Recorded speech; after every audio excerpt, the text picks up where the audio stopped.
Staying Alive UK. Share your story.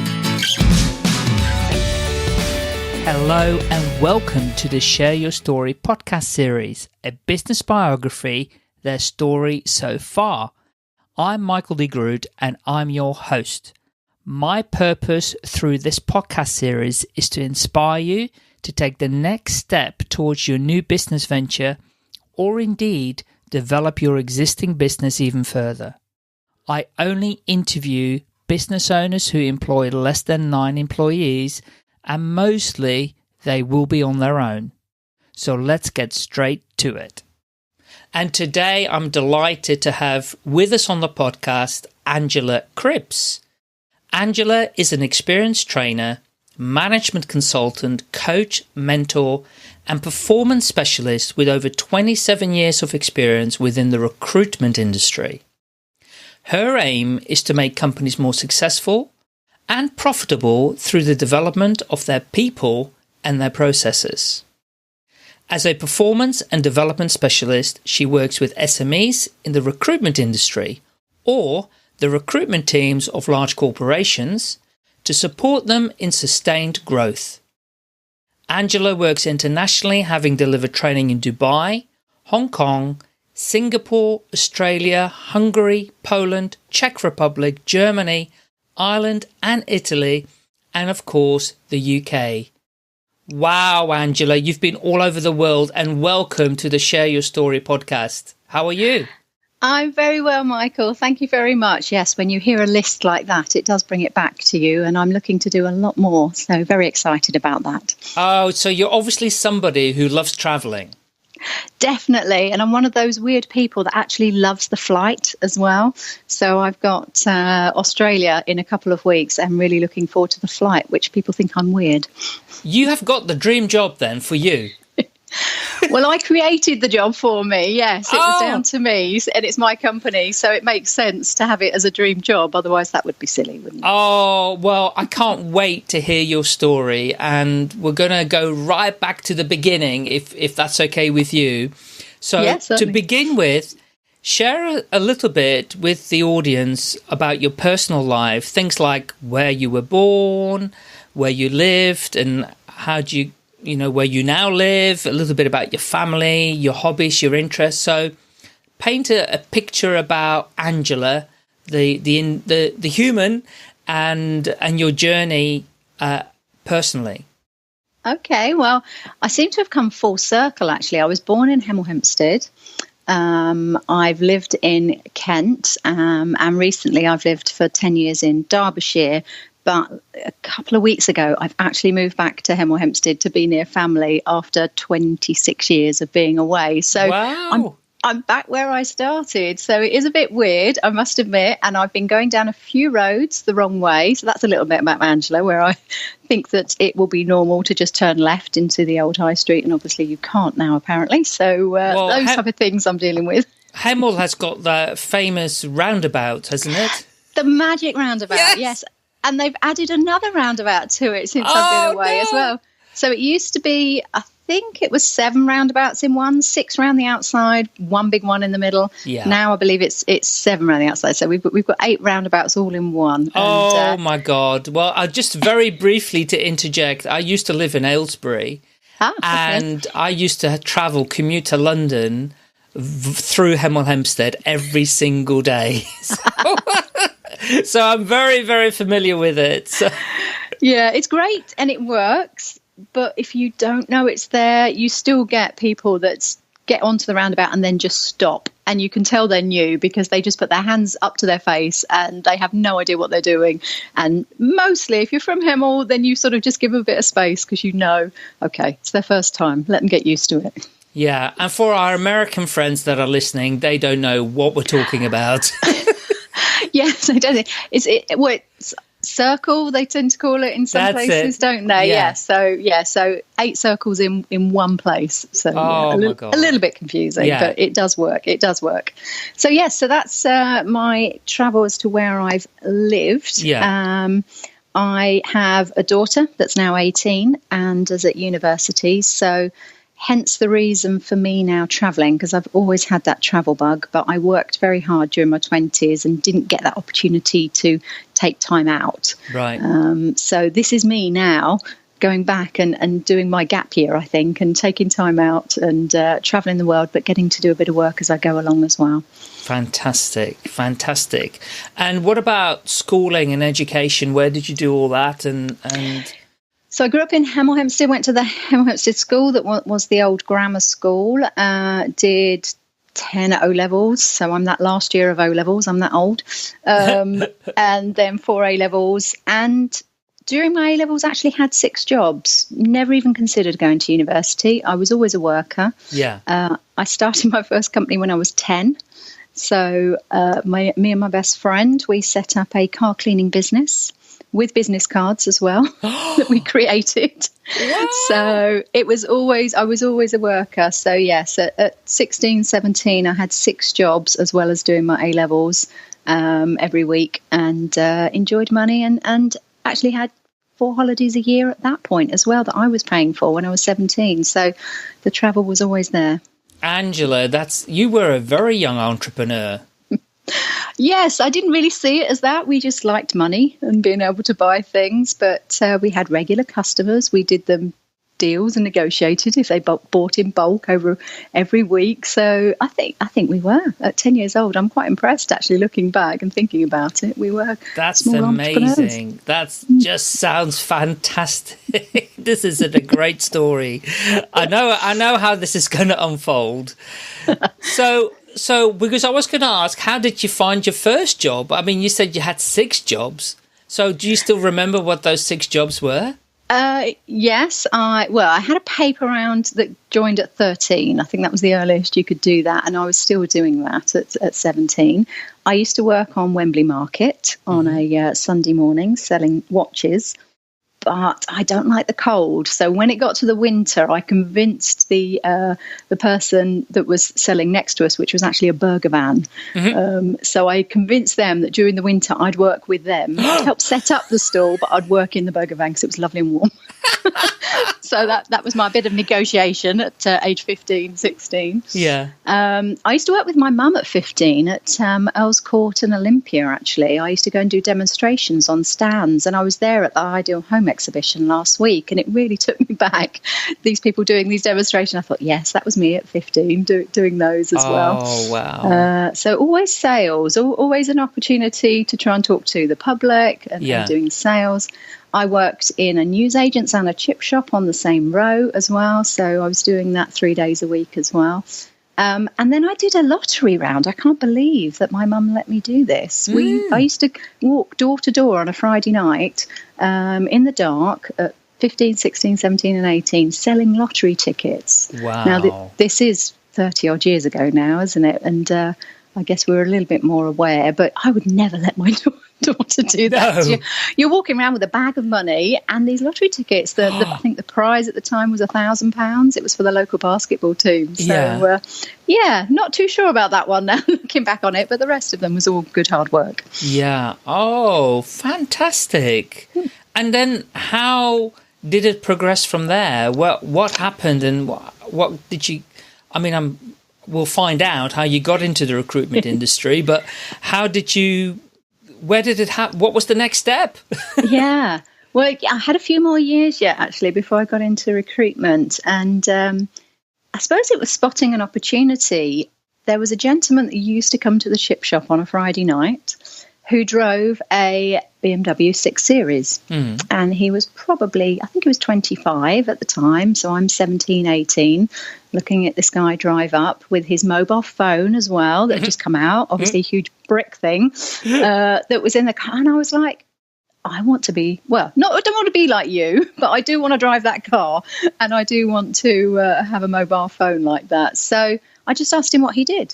Yeah. And it turned out he was a self-employed financial consultant. Right. So I managed to convince him to get me in front of his boss. I had a few interviews, and at 18, I was, again, going to people's houses, selling mortgages and financial endowment plans. and working evenings, self-employed. So I literally just whatever I made, and I did that for 2 years. Wow. Did you enjoy it? I did, yes. My friends that were either taking a year out or had gone to university obviously had no money, or I think a couple of my friends were working in the bank, and my memory was they were earning 4,365. I don't know why the 365 sticks in my head, but that was the salary. That was the average salary then, for nearly 4,500 a year. Yeah. And that first year I earned 8,500, and it was all tax free because I paid an accountant and didn't pay tax on it through self-employed. So I thought, yeah, this is okay. And I carried on having my 4 holidays a year. Oh, I love it. Okay, so you did that for how many I did it for 2 years. 2 years. And during that time, I brought some people in that worked underneath me. So I had a gentleman of 45 that was working underneath me, because that's how the company worked. This is sort of back in the mid-80s, and therefore a little bit of pyramid selling, I would say, at this point. Not that I knew what that was at the time. No. So I would get commission on what they sold, and my boss would get commission on what I sold. And I really enjoyed training the people coming in on the documents, filling out the information correctly, making sure that everything was done correctly. And therefore they sort of spotted that opportunity, this 18, 19-year-old girl that was happy to do all the detail work for nothing. Yeah. And started to do that. So I had a team of 5 under me, and did all the training for anyone new coming in. So did that for a period of time. Enjoyed the training probably more than I enjoyed the sales in the end, because it was evenings and weekends. Yes. And decided that as we'd grown, I believe there were 7 of us when we started, and by a year or so later there was 50 of us. Whoa. Yeah, and there was only 2 women and me. And so I said, I'll be the PA for the regional director. I taught myself to type, taught sort of all my administration skills. So ended up being his PA exec and organising all of his day, as well as really being a secretary to 50 salespeople, which was the tough bit of the job, because they all obviously wanted their work done straight away and everything was urgent. Yeah. So did that for about a year. So yes, about 20. Actually decided not for me anymore. Let's see what else is out there. And I'd been travelling all that time and commuting as well. Yes. So they'd been in 3 different offices, and some were over an hour away. So thought let's see what's local and see if I can find a job. So went into a recruitment agency. And after 7 hours of interviews with 3 different directors, finally got offered a job. I think they thought I was too young to start with, and therefore kept sort of challenging me during the interviews. One of my favourite memories was the area director, as I walked into the interview, looking at me and said, "Well, you can't wear that," because I was wearing a trouser suit. And back then, ladies weren't allowed to wear trousers. Oh, I know. Doesn't that take you back? So that was a great start to an interview. As I walked in, I thought, this is going well. So decided, okay, let's win a round and work through this. I'm not going to be phased. And it worked really well. So yes, I remember 7 hours to be a recruitment consultant. I think maybe our industry is missing a little bit of that at the moment. We make it too easy for people to join. They think the job is quite easy. It isn't. So maybe we need to be a bit tougher. Yeah, I agree. I think 7 hours is good, to be honest. Yeah. They really had a good look at you, and in terms of knowing what you could or couldn't do and challenging you.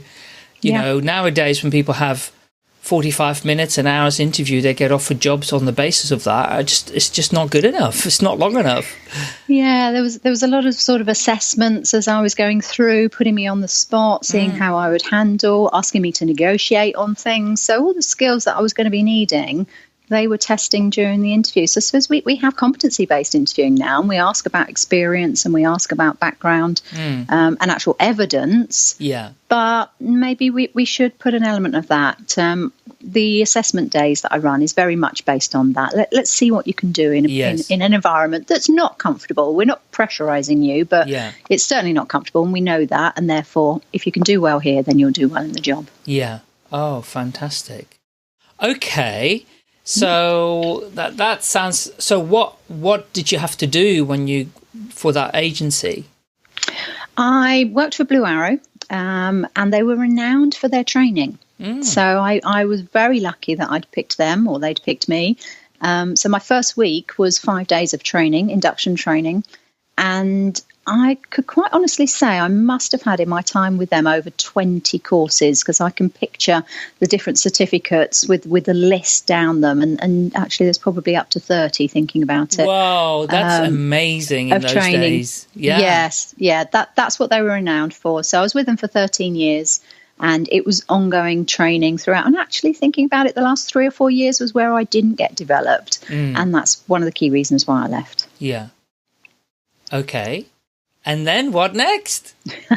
So I spent 3 years in that location in Hemel Hempstead, where I was. Then met a gentleman at Essex University and moved down to live with him in Kent. Lived there for 8 years and ran an office there. Built a team of, when I took over, it was 2 staff. And I think they were doing about 150,000 turnover, from memory. And then within 2 years, we'd grown that team to 11. We had 0% turnover, which again is very good in recruitment. Yeah. And we'd built it up to nearly 3.5 million turnover just in those 2 years. Wow. So lots of sales, lots of development. Having the opportunity to use the training that I'd learnt, and the company obviously was still delivering that high level of training. And that was something that I was really interested in. So I'd kept saying to them, I'd like to be a trainer. My first interview with that lady with the trousers said, have you got a training department? This is something I'm already interested in. They said, actually, yes, we've got an award-winning training department, so we can look at that for the future. And I kept pushing. And because I was young, they said, well, let's wait and see if you're how you do as a manager, because you're going to be training managers and you're only 22, 23 at this point. So if they won't take you seriously is probably what they were trying to say to me. Yeah. And I said, okay, I'll be a manager for a year and then can I come into the training department? I did it for 4 years. I loved it because it was so much development of your own staff. That actually it was fantastic, and I'm still in contact with a lot of those staff now, sort of 20 odd years later. We had an amazing time. It was really good, and all did really well. They were all top of their leagues, and we won lots of awards, and really, really positive times. So it was only when I got married down in Kent. I got married and had my reception at Leeds Castle. So if anyone knows Leeds Castle, it's beautiful. It is. Really stunning, yes. So I was very lucky to be able to get married there and have my reception there. So my dress was very Amber Lynn and that style. So that was very 90s as well, wasn't it? Great big dresses. And then had my daughter.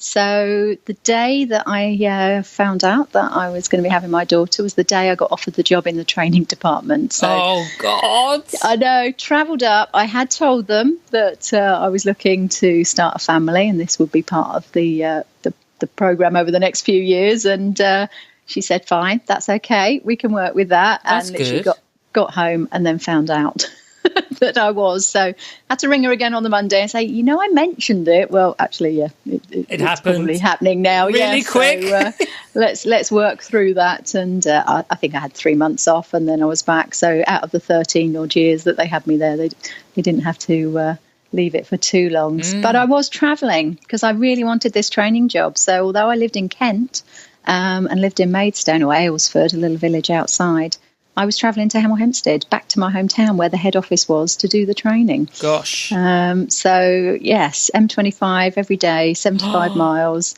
Did that whilst I was pregnant and then for the first year of my daughter's life as well. So that was quite a challenge, but was something that I wanted to do. And luckily, my husband at the time worked shifts, so we could work it between us. That she wasn't in nursery all the time. Yeah. But So that was fantastic. So did it for a year or so while she was young, and then thought, no, this is silly. Let's move back to Hertfordshire. So moved to a village outside of Hemel this time and commuted in. Brilliant.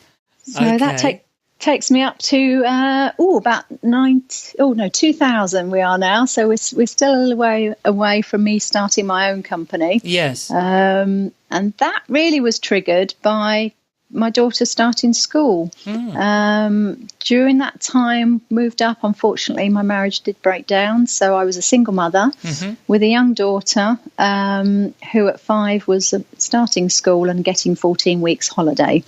I was getting 5, which was good at the time, but not good enough to be able to cover the 14 weeks holiday. No. So this is where I set up Connemara UK, my company. I decided work-life balance was going to be more important, wasn't about earning the money. Yeah. And therefore set up a business where I could work from home the majority of the time. And I set myself the objective of working 5 to 6 days a month, which is what I did for 10 years. So I worked 5 to 6 days a month. I had every school holiday off, so I had 3 months off a year as well. Yeah. Did every school play, even every school trip with my daughter, sort of volunteered and went along with the school and did those, and got to see her grow up and spend a lot of time with her, which was amazing. So 10 years of that until she got to the point where she wasn't as interested in spending as much time with me and was more interested in her friends. Yes. And so a couple of years ago, I decided, right, let's start putting some plans together so that once she's gone, I can then carry on with the business and link that to the travelling, which is what I love. So during the recession here in the UK, I did a lot of work in Europe. So Germany and actually Italy even was spending money at that time. So did spend there. And I was working with a lady called Fiona Lander, who people in the recruitment industry will know.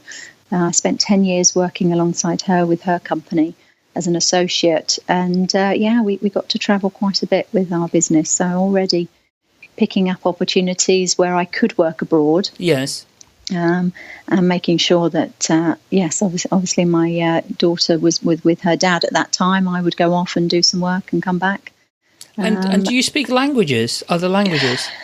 No, not really. I did French, German, and Latin at school. Yeah. So when I worked in Germany, I made sure that I did the introduction in German, explained that I hadn't done German for 30 years, and the rest would be in English. So that worked really well. But what I did find was people all over the world are so good at English. Yeah. It's really not a hindrance for me in my work in any way, shape or form. I adapt to the different cultural changes and are very aware. I'm working sort of APAC at the moment, and are very aware of the culture that if you ask someone a question or if they've got it, they'll say yes. And what they're meaning is, yes, I heard you, and yes, I heard what you said, but it doesn't mean they actually understand it. So there's few changes and differences, and obviously speaking slower than I normally speak now, but it's more about the activities and getting them to do it that then brings it to life and makes them understand as a more sort of activist role.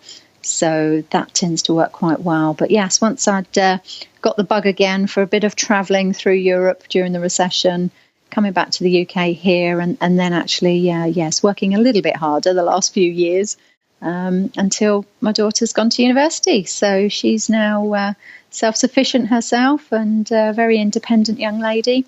I get to pick and choose where I work and when I work, and make sure that I'm home when she's off and back home as well. So works very well. Fabulous. So, okay, so Connemara. So I did read a little bit about this on your blog, but explain to the listeners then, how did the name come about? It's an unusual name, and what does it mean for you? Yes. Okay. So I'm a horse rider. My mother got us a horse when I was 9, my sister was 13. We lived on a council estate. We lived in a little house. Getting a horse was really not the done thing at the time.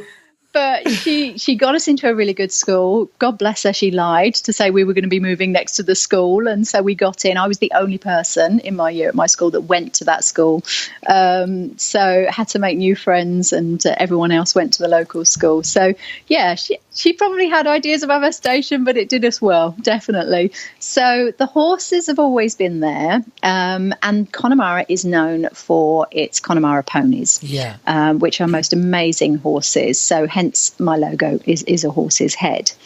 Now, the name came about slightly differently. When I tried to register it, I wanted my nan's name, actually, which was Ruby, and tried to get different versions of that. But there are lots of Ruby companies registered at Companies House, and I spent days looking and trying to find something that would be suitable and couldn't. Now, at the time, I was seeing a young gentleman from South Africa who was setting up his own business with his father, and just asked him, what are you calling your company? And he was, or his family were originally from Ireland. Right. Connemara is a beautiful natural area in the west coast of Ireland, where Galway is, all around that area. It's stunning. And that's where his family had originally been from. So he was naming it Connemara SA. So I said, okay, let's try Connemara UK, see what's there. And it was clear, it was fine. Then I find out more about the Connemara ponies. And then I find out that it's also famous for a black fishing fly. Now, what was interesting was this young gentleman had taught me to fly fish. Oh. So I'd always course fished, and I actually did my Duke of Edinburgh Awards on night fishing. So I used to go night fishing when I was 10, 11, 12 with my dad, and catching all these fish. And some of them we'd bring back and put in our pond.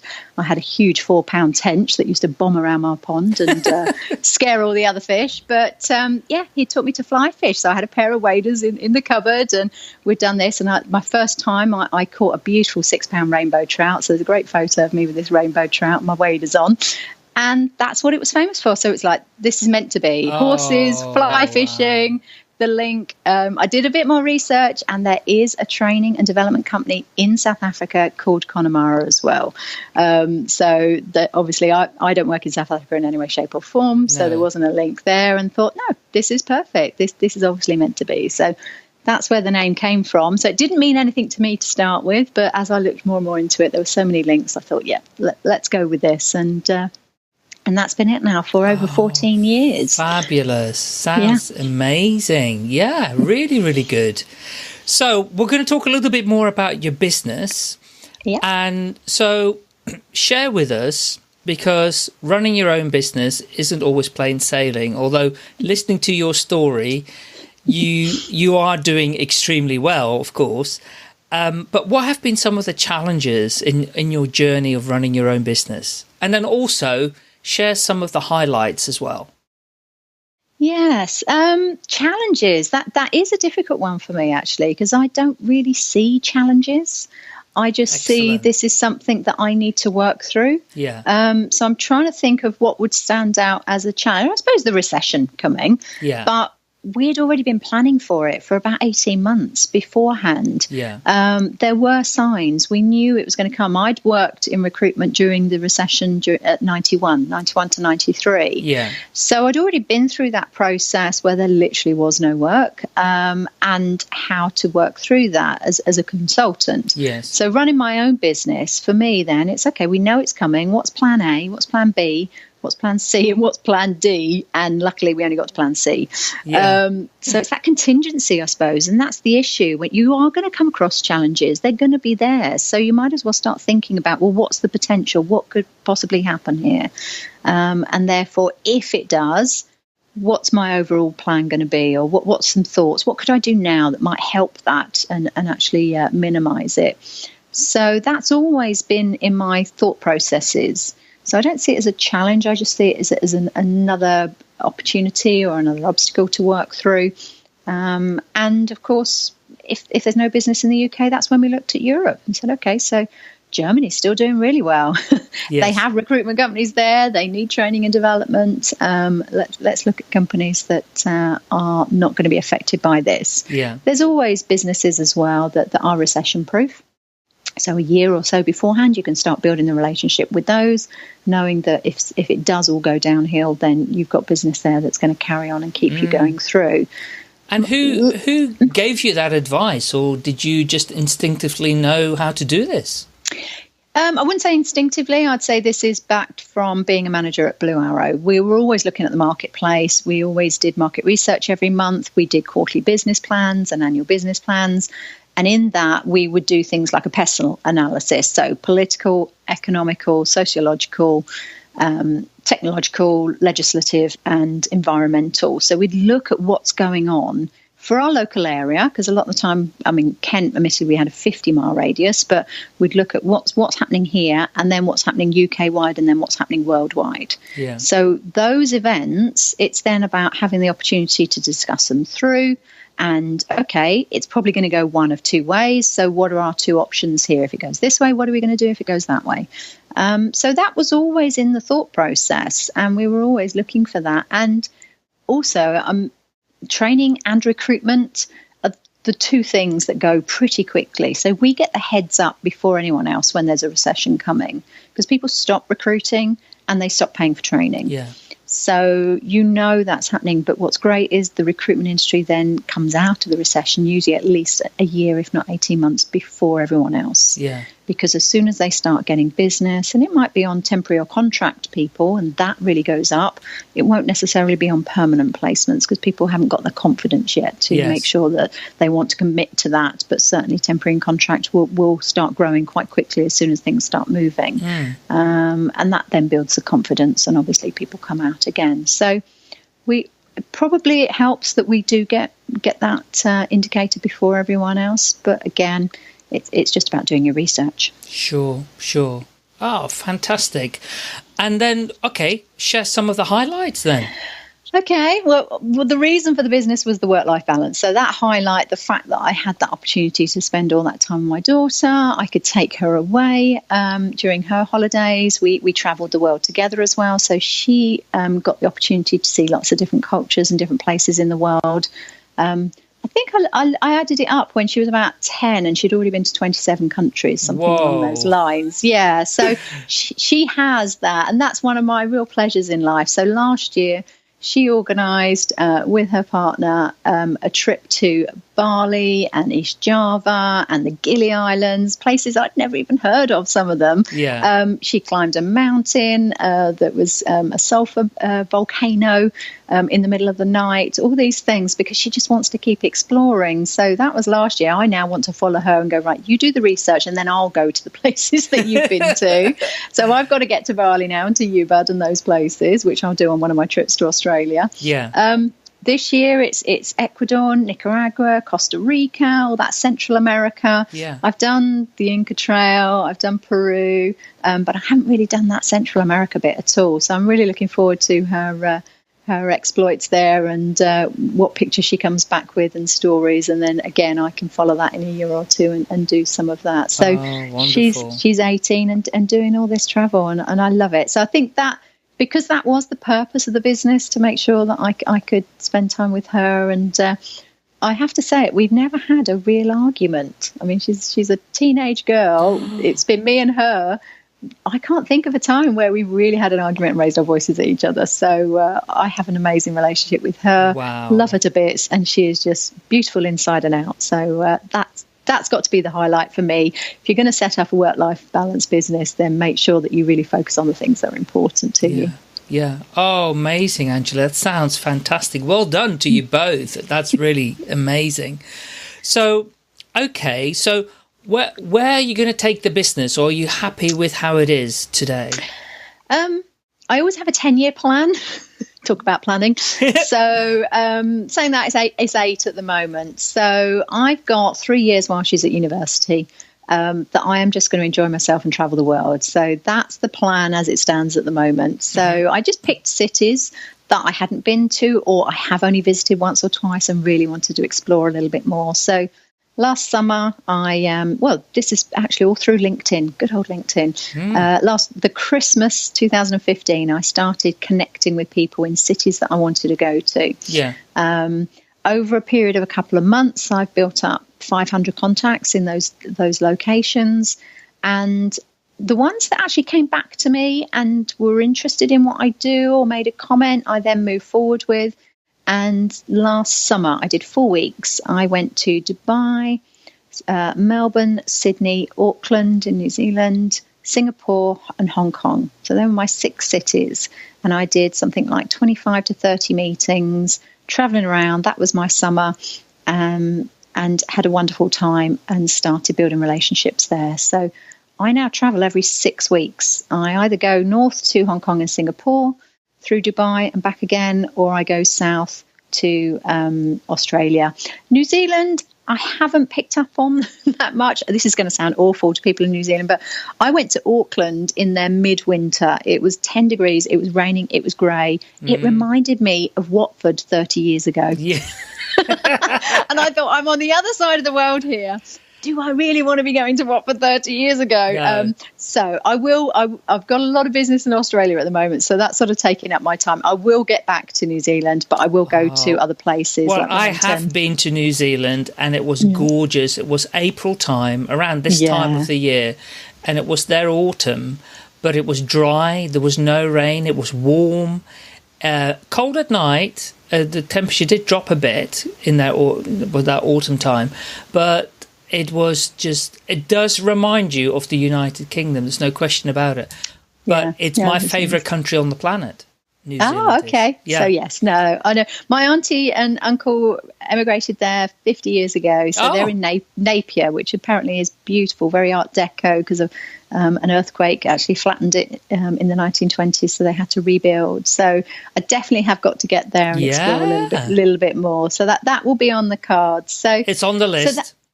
So that's the plan for the next 3 years. I'm going to be doing APAC from there, and because it is my company and I get to organise the flights and when I'm going, I make sure I have time in every city to do a little bit of the touristy stuff. So I've walked across the Sydney Harbour Bridge at night. I've been to the Big Buddha in Hong Kong.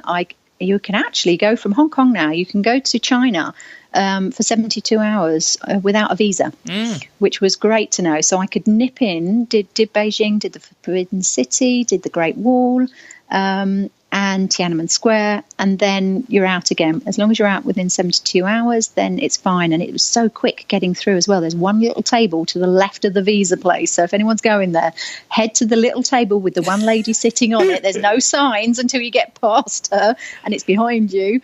And you can get your entry visa there, literally, if you're just going to be there for a couple of days. So that was perfect. So things like that.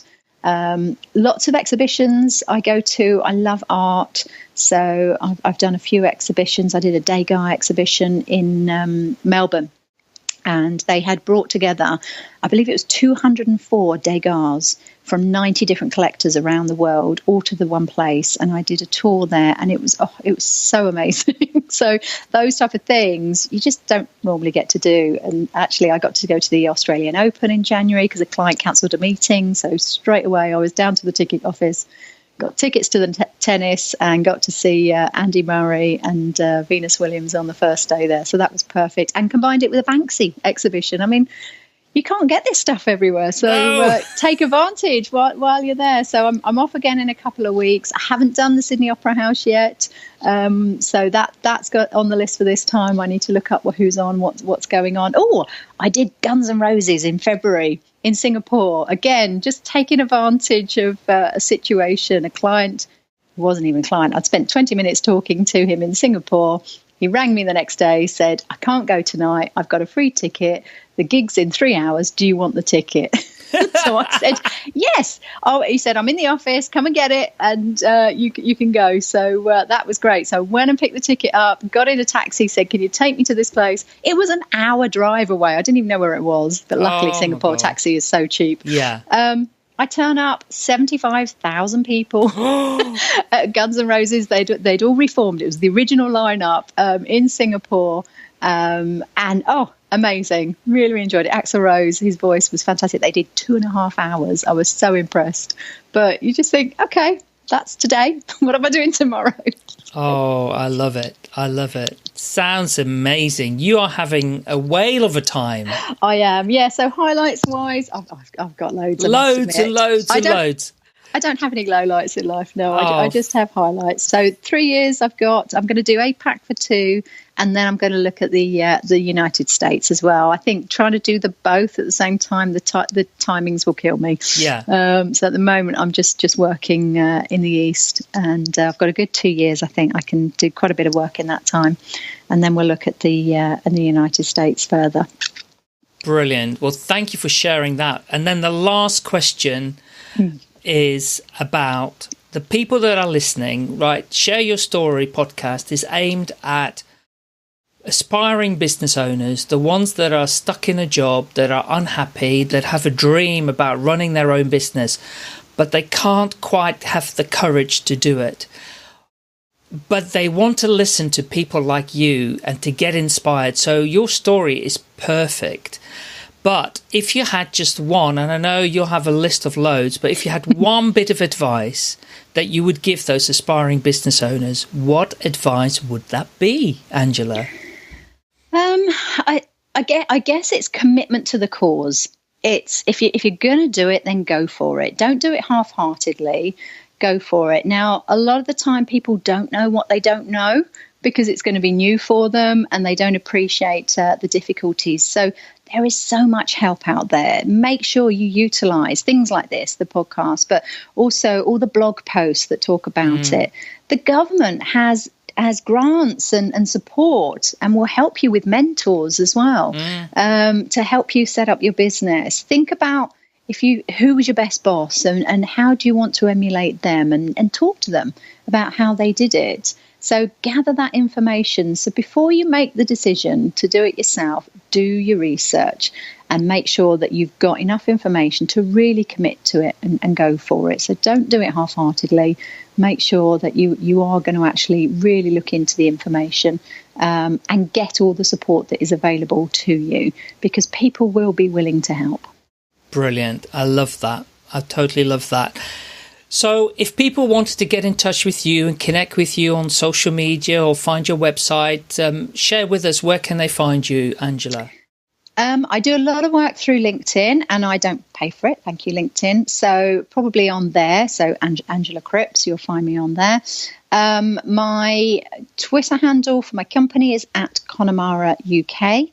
My website, I don't use my website a lot, actually. I got it done for free by a lady that I used to go to school with that I still haven't seen for 25 years.